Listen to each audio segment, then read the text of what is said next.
All right, what's going on, everybody? So I just landed in LA, California, and I was so encouraged by the plane ride here that I just had to stop and do this quick video. I was boarding this plane, and as I was getting situated, I had all these different types of people sitting around me. And so 2 seats to the left of me was this white woman, and we were chatting initially because we were one of the first ones to board. In front of me was this a white father with his 2 young boys. Behind me was this like Hispanic family. Across the way were some, I think, European and also Asian families. And then there was 3 black ladies that came in, and between me and this white lady was the black lady, and I was on the window, side. And just all these different types of people in different groups were coming in, different ages, different socioeconomic classes, just all these different types of people. And what you would normally see as an attribution to stereotypes or characteristics, the way people talk, slang, and all these different things were very much evident in the way people were speaking. The young people may have been a little bit erratic. Some of the other people that were just maybe on vacation, the 3 black ladies were very loud, and they were joking, a lot of times, talking to each other across the way. Some people initially, when they came, they weren't able to find the right seat. So there was just a little bit of a clamor in trying to get people situated. You had people that didn't speak English behind me. You had people across the way that were just a little bit to themselves, and they were just trying to, just settle in and just stay quiet, earbuds in their ears and things like that. You had other people who just were a little confused. They looked like first-time flyers and all these different things, right? So you had all these different types of people. And as you were looking at people, and I wasn't the only one that I feel like was doing this, but a lot of us were like, okay, that seemed a little expected. Like, oh, they seem like because they were younger, older, or because of a certain, background, because of, first time flying or not, or whatever it is, the stereotypes that you normally see, maybe on a plane or even just, I don't know, even in America, whatever you want to call it, it seemed very much evident, right? And so a lot of people I could tell were just, whether somebody was as extreme as expressing microaggression, others maybe just stereotyping, maybe judging, looking at somebody and just having passing judgment, whatever it was that people were doing, you could tell that this was the case with so many of the different groups and the people talking.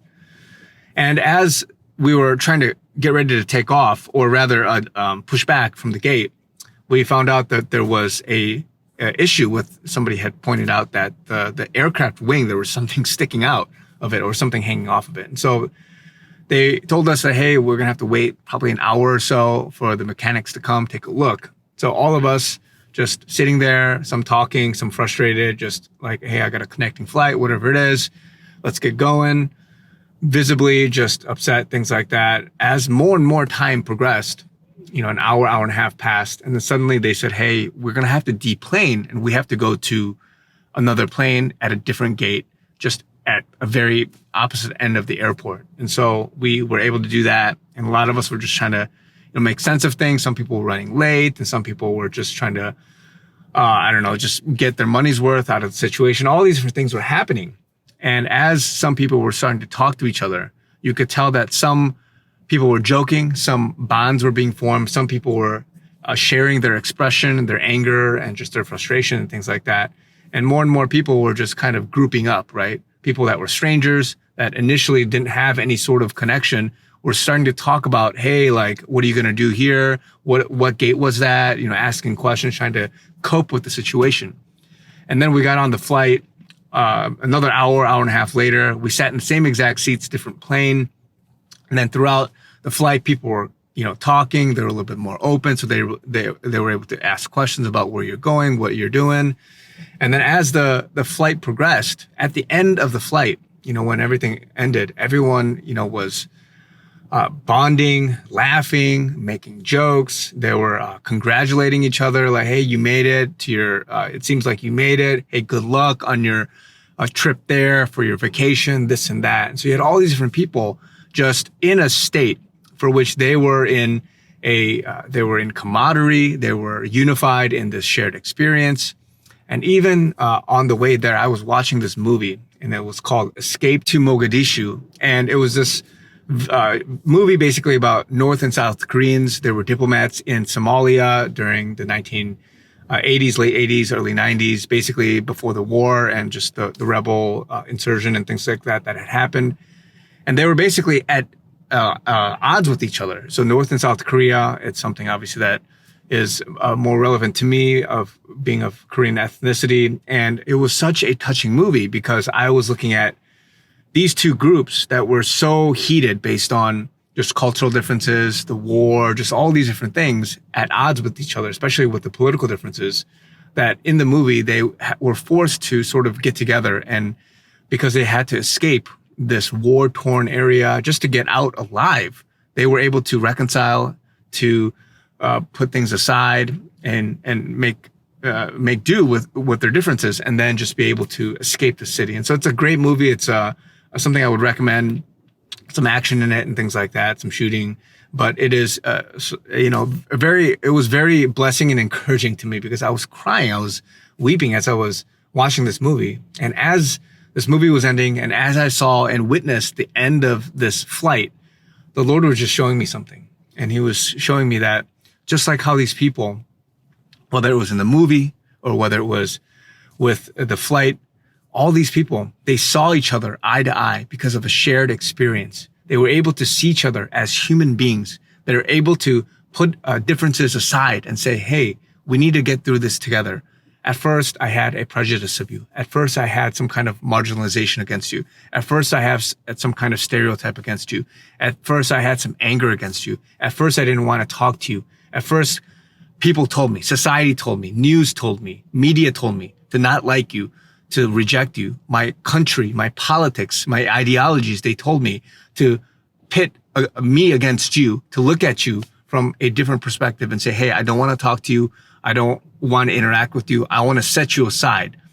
And because all these different things were hindering the people interacting, loving each other, seeing each other as just brother and sister, as just another person, the Lord was reminding me, this is how I see people. I see people in such a plain way, such a naked way, such an eye-to-eye way. But so many of us, because Satan has taken seed, because people bring it upon themselves to look at somebody with judgment, with prejudice, with marginalization, with all these different issues that are clouding their judgment and allowing disunity to sow, to have anger and frustration and all these different emotions. So as opposed to moving in a direction for which you can talk to somebody, you can have a genuine conversation with somebody, you can just sit down and say, hey, can I ask you about this? Can I be open about this? As opposed to being in fear, as opposed to hating each other, as opposed to microaggression and all these different things that are stigmas, right, against these people. And the Lord just showing me that I want to unite my church. I want to have people come together, but the society and everything that's happened, everything from as worse as what Satan has done, all the way to a self-inflicted wound that people are doing to themselves, that's hindering all these people to come together and to love each other. And I'm not talking about kumbaya, one world religion, and accepting each other in terms of the sins and all these different things, but because so many people, they're either lost, meaning they don't know Christ, they don't know God, they have different ideologies, different upbringings, different cultural things that people were taught. A lot of them is off. A lot of it is wrong. But they are just people like any other person. They have just been in a situation for which they've been wounded, they've been hurt, they haven't healed, they haven't been corrected, they haven't seen the gospel, they haven't understood biblical principles, and all these people are coming from different places. And no wonder people hate each other. No wonder people are not seeing each other eye to eye. But if you get down to the root of it, all these people, they are just human beings. They are just another child of God if they were to come to know the Lord, right? But all these people, because they only saw each other, set the differences aside because of a shared experience, a shared calamity, a shared, horror story, whatever it was, whether it's a plane issue or whether it was Mogadishu trying to escape, all these different things, right? The point is this: God wants us to set this aside and see each other in a loving, sympathetic, empathetical way. And so I want to encourage you guys with that. As much as I was blessed, I was encouraged. I pray and I hope that the world as all these things that are happening around us, dividing us, pitting people against each other, that we can be in a place for which we can be more accepting and loving of each other. And so let's pray for that. Let's continue going. Be encouraged, guys. Love you guys. I'll talk to you guys very soon.